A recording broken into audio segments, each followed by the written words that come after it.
The hum of a jet engine is a sound that gets inside you. It vibrates in your teeth, fills the hollow spaces in your chest long after you've landed.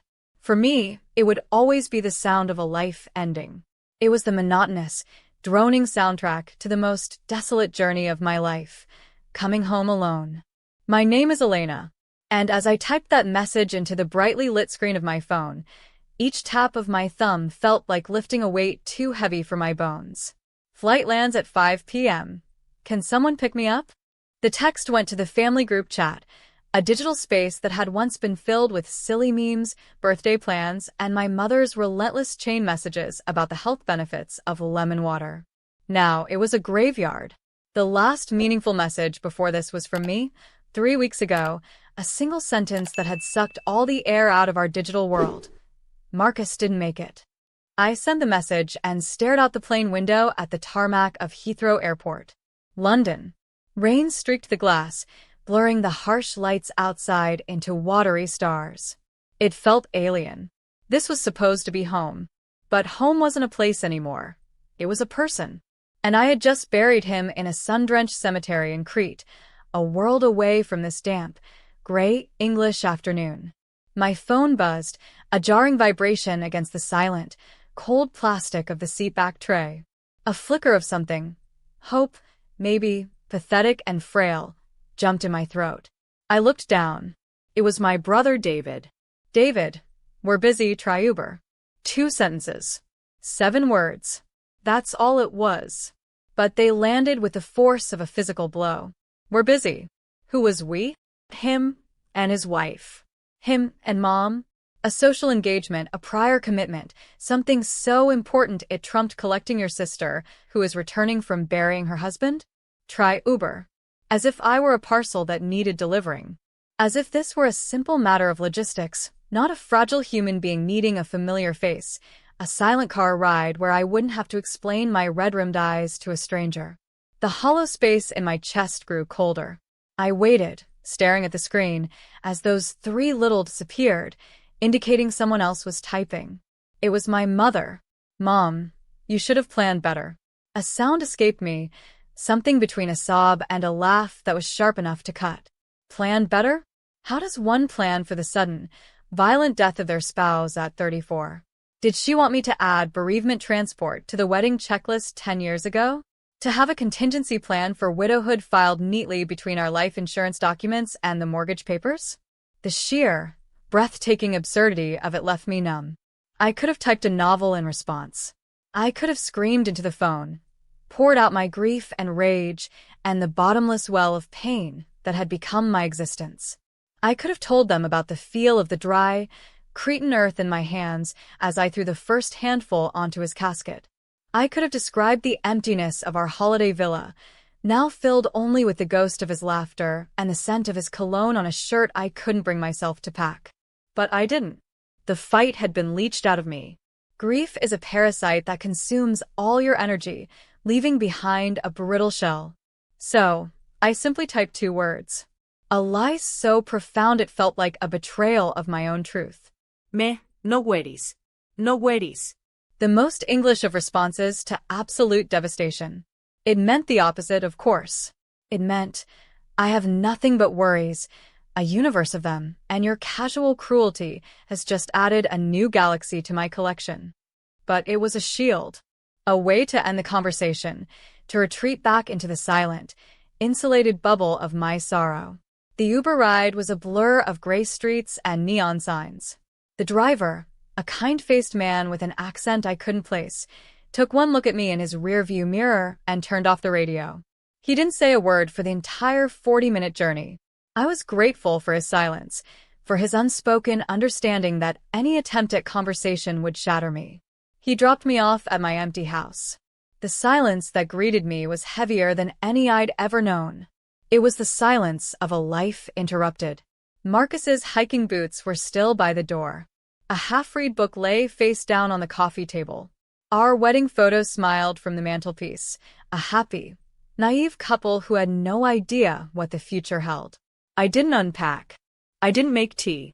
I just stood in the middle of the living room, coat still on, and let the silence press in on me. I was a statue of grief, frozen in time.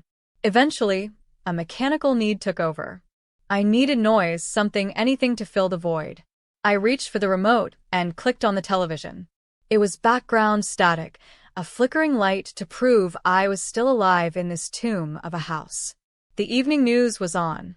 I wasn't really watching, I was just staring through the screen, lost in the memory of Marcus's face. But then a word caught my ear. A name. Heroic actions of Marcus Thorne. My head snapped up. My heart, which had felt like a cold, dormant stone in my chest, gave a single, painful thud. There on the screen was a photograph of my husband. It was his professional headshot, the one he used on his company website. He was smiling, his eyes crinkling at the corners. And next to his photo was a reporter, standing on a familiar street, the very street in Crete where it had happened. The reporter's voice was grave, earnest. What witnesses are calling a selfless act of bravery that undoubtedly saved lives, though it cost him his own. I sank onto the sofa, my legs unable to support me. The remote slipped from my numb fingers and clattered to the floor. I couldn't breathe. How did they know? The local Cretan police had been respectful, discreet. The British embassy had handled things quietly. We had agreed, the officials and I, to keep the details private, to let me grieve in peace. But now it was on the national news. The secret I carried, the true, horrific story of how I lost him, was being broadcast into millions of homes. Into my parents' living room. Into my brother's house. And as the reporter began to detail the event, as the graphic, terrifying truth started to spill out, I understood. I finally understood the text I had received from my mother just minutes ago, a message that had simply said, "Elena, call us. Now." But it was the text from David that truly made the ice water flow in my veins. It was only 2 words, but they were filled with a terror I had never heard from my confident, dismissive brother. "David, what have you done?" They had seen the news, and the truth had frozen them solid. The screen kept flickering, the reporter's voice a distant roar in my ears. I watched, transfixed, as my private horror became a public spectacle. They showed CCTV footage, grainy and shaky, of the narrow street in Chania. You could see us, 2 tiny figures, Marcus and me, hand in hand, browsing the market stalls. We were happy. We were laughing. I remember that moment. I was arguing playfully with him about whether to buy olives or feta first. The footage jumped. A delivery truck, too large for the cramped street, came into view. Then the screech of tires, a sound the CCTV didn't capture, but that was now permanently etched into my memory. A car, swerving to avoid a child who had darted into the road. It lost control, mounted the pavement, and plowed directly towards the crowd. The news anchor's voice was solemn. Eyewitnesses say Marcus Thorne, a British tourist, reacted instantly. He shoved his wife, Elena, to safety and then turned to grab 2 other pedestrians, an elderly man and a young girl, pulling them out of the path of the vehicle. On screen, the grainy video showed it all. The blur of Marcus shoving me. My stumble into a stack of rugs, safe. Then him, turning back. He always turned back. That was who he was. It was why he was a brilliant engineer, a loving husband, a good man. He saw a problem, and he had to fix it. He saw people in danger, and he had to help. The car hit him. The footage cut away just before impact, a merciful edit, but not merciful enough for me. I had seen the real thing. I had seen the unedited version in brutal, high-definition life. The sound of the impact was something I heard in my dreams, a sickening thud, the shattering of glass. I saw his body, my Marcus, thrown like a rag doll. The news report didn't show that. But it showed the aftermath. The chaos. Me, scrambling to my feet, screaming his name, my voice a raw, animal thing I didn't recognize. It showed me kneeling beside him on the hot concrete, cradling his head, my white sundress turning crimson. The reporter was interviewing a witness, a Greek woman who was weeping. The man, the hero, he pushed everyone. He saved them. He saw the little girl, he did not think of himself. He was a brave man. A very brave man. A brave man. The words were so inadequate, they were almost an insult. He wasn't just brave. He was my future. He was the father of the children we were trying for. He was the man who made me coffee every morning and who secretly hated my taste in music but would still dance with me in the kitchen. He was everything. And he was gone. The news segment ended with my husband's photo back on screen, that smiling, happy face. Marcus Thorne, the anchor said, a true hero. The television screen went black. I had turned it off. The silence in the room was even heavier now, pregnant with the echo of the broadcast. My phone started to ring, vibrating insistently on the coffee table. It was my mother. Then David. Then my mother again. A cascade of calls, a digital siege. I didn't answer. I couldn't. What would I say? Yes, it's true. The brother who told you to get an Uber died a hero. The son-in-law you couldn't be bothered to collect saved 3 lives. I walked to the window and pulled back the curtain. The street was empty. It was just a normal evening in the suburbs. But my world had been ripped in two, first by the tragedy and now by its revelation. The memory of those moments in Crete flooded back, not as the sanitized news report, but in all their visceral, horrifying detail. The heat of the sun on my skin, the smell of spices and the sea, the sound of laughter and chatter. Then the screech, the screams. Marcus's hand, firm and sure, shoving me to safety. The look on his face as he turned away from me. Not fear, but determination. A fierce, focused concentration. I reached for him as he moved, my fingers brushing against the fabric of his shirt. I missed. That half-inch of space between my fingertips and his shoulder was the distance between my life now and the life I should have had. Then the impact. The world slowed down. I saw him fall. I was at his side in an instant. His eyes were open, but they weren't seeing me. He was struggling to breathe. I remember begging him, Marcus, stay with me. Look at me. Please, look at me. He did for a second. His gaze focused on my face. He tried to speak. A bubble of blood formed on his lips.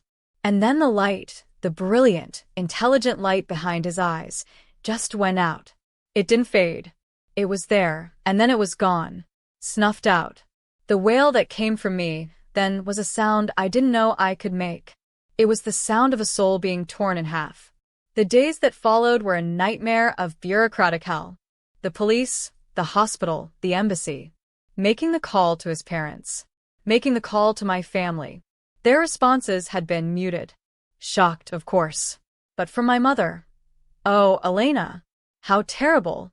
What are you going to do now? From David. Jesus. That's heavy. Do you need money for the flight? There was no, we're coming to be with you. No, let us handle this. It was as if my tragedy was a problem I had to manage. And I did. I managed it. I identified his body. I arranged for him to be prepared for repatriation. I sat alone in a sterile office and chose a coffin. I dealt with it all because I had to, because there was no one else to do it. And through it all, I made a decision. I couldn't bear to tell them the details. The story of his heroism was mine. It was the last, most precious thing I had of him. To reduce it to an anecdote for sympathetic nods over tea felt like a betrayal. So, I told them the bare minimum. There was an accident. A car. He died instantly. It was a lie.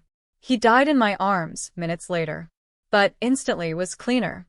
It was easier for them to digest. I wanted to keep the raw, beautiful, terrible truth of his final moments for myself. It was my burden and my treasure. But now it was out. It belonged to the world. And my family, who had been too busy to collect me from the airport, had now seen the full, unvarnished glory of the man they had so easily dismissed. My phone buzzed again. This time it was a text from my father. A man of few words, he was the quiet foundation of our family. His message was simple. Dad, your mother and I are on our way. We'll be there in 20 minutes. We saw the news. I didn't reply. I just stared at the message. They were coming. The silence was about to be broken. The questions would start. The excuses. The justifications for their earlier abandonment. I looked around my living room, at the ghost of my old life. I had just endured the hardest journey a person can make. I had buried my husband. I had carried a secret that was both a crown of thorns and a badge of honor. And now I had to face my family. I took a deep, shuddering breath. The numb, brittle shell I had built around myself began to crack. In its place, something else was stirring. It wasn't grief. It wasn't even sadness. It was anger. A cold, clear, and powerful anger. The doorbell rang, a shrill, intrusive sound that shattered the fragile silence of the house. It was them. I didn't move. I stood in the center of the living room, my back to the door, listening. I heard the jingle of keys. Of course, my mother still had a key to our house, my house. The lock turned. The door creaked open. "Elena," my mother's voice called out, tentative, edged with a nervousness I'd never heard before. "Elena, are you here? We saw the news." I heard my father's deeper murmur, then David's voice, uncharacteristically quiet. "Her coat's here. And her bag." They filed into the living room. I finally turned to face them. The three of them stood there, a frozen tableau in the doorway. My mother, perfectly coiffed as always, her face a mask of strained concern. My father, looking older and more tired than I remembered, his hands shoved deep in his pockets. And David, unable to meet my eyes, staring at the floor like a chastised schoolboy. The silence stretched, thick and uncomfortable. They were waiting for me to speak, to break down, to give them the cue for how to behave. I said nothing. I just looked at them, my gaze traveling from one to the other. I let them see my face, pale and drawn, still bearing the invisible scars of the last 3 weeks. I let them feel the weight of the truth that now hung in the room between us. It was my mother who broke first. She took a step forward, her hands fluttering nervously. "Elena, darling, why didn't you tell us? Why didn't you say what really happened? That he was the hero." The word hung in the air. Hero. What difference would it have made, Mom? My voice was quiet, flat, devoid of emotion. It was the voice of utter exhaustion. "What difference?" she echoed, her brow furrowing. "All the difference. We had no idea. We thought it was just a tragic accident." "It was a tragic accident," I said. "The hero part doesn't change the fact that he's dead. It doesn't change the fact that I am a widow. It just makes for a better news story, apparently." David finally looked up, his face flushed. "That's not fair, Elle. You made it sound like he was just hit by a car. You didn't say he died saving people. You didn't say it was like something out of a movie." I turned my cold gaze to him. "And that changes your willingness to pick me up from the airport, how? Exactly? Does his heroism make my grief more worthy of your time? Were you only busy because you thought his death was an ordinary one? Did you need it to be cinematic to warrant a 40-minute car ride?" He flinched as if I'd struck him. "You know that's not what I meant." "Then what did you mean, David?" The anger was rising now, a hot tide behind my calm facade. "Explain it to me. Because from where I'm standing, you told your sister, who had just buried her husband, to try Uber. And Mom, you told me I should have planned better. So, please, enlighten me. How does the news footage change the fundamental fact of your abandonment?" My father finally spoke, his voice a low rumble. "Elena, that's enough. We're here now." "Now," I repeated, letting the word drip with sarcasm. "Yes, you're here now. Now that the television news has shamed you into it. Now that you've seen the evidence of his character, and you're afraid of how it makes your own look. You weren't here for me when I needed you. You weren't in Crete, holding my hand while I chose a coffin. You weren't on the other end of the phone when I cried myself to sleep. You were busy." Tears were welling in my mother's eyes now, but they sparked my anger instead of quelling it. They were tears of guilt, not of empathy. "We didn't know how to handle it," she cried, her voice cracking. "It was such a shock. We gave you space." "Space." I laughed, a harsh, bitter sound. "I didn't need space, Mom. I needed my mother. I needed my family. When Dad had his heart scared 2 years ago, did we give him space?" No. We were at the hospital every day. We brought food. We held your hand. That's what families do. I looked at each of them again, my heart pounding a painful rhythm against my ribs. Marcus, I said his name, and for the first time, my voice wavered. Marcus understood what family meant. He saw people in danger, strangers, and his first instinct was to protect them, To give his life for them. and you are my blood. And your first instinct, when I was in the worst pain of my life, was to tell me to call a taxi. The truth of my words landed in the room with a final, crushing weight. There was no rebuttal. There was no excuse that could stand up to that simple, devastating comparison. My father looked ashamed. David had gone pale. My mother was properly crying now, silent tears tracking through her makeup. I kept the truth from you. I continued, my voice softer now, filled with a sorrow so deep it was bottomless. Not to punish you, but to protect what little I had left of him. His last act was the most beautiful, terrible thing I will ever witness. I wanted to keep it sacred. I see now that was a mistake. Because you needed to see it. You needed to see the caliber of the man you so easily dismissed. I walked towards the mantelpiece and picked up our wedding photo. I traced the glass over Marcus's smiling face. I'm not the same person I was when I left, I said, without turning around.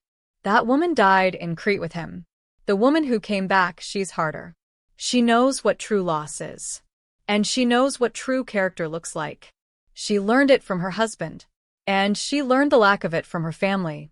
I finally turned to face them. I think you should go. Elena, please, my mother begged. Let us make this right. You can't, I said simply. Some things can't be unmade. Some words can't be unsaid. The fact that you're only here because of a news broadcast tells me everything I need to know. I need to grieve. And I need to do it without the noise of your guilt and your excuses. They stood there for a moment longer, a group of strangers in my living room. Then slowly my father nodded. He put a hand on my mother's shoulder and guided her towards the door.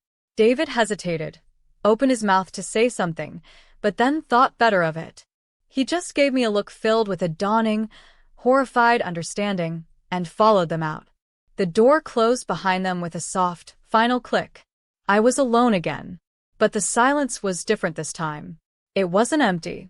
It was filled with the memory of Marcus's courage. It was filled with my own, newfound strength. The shell of numbness had been shattered, and in its place was a raw, aching pain, but also a clear-eyed certainty. I looked at the photo in my hands. They saw the news, Marcus. I whispered to his smiling image. They finally saw you, but it's too late for them. I placed the photo back on the mantelpiece, right in the center. He was my hero long before that day in Crete.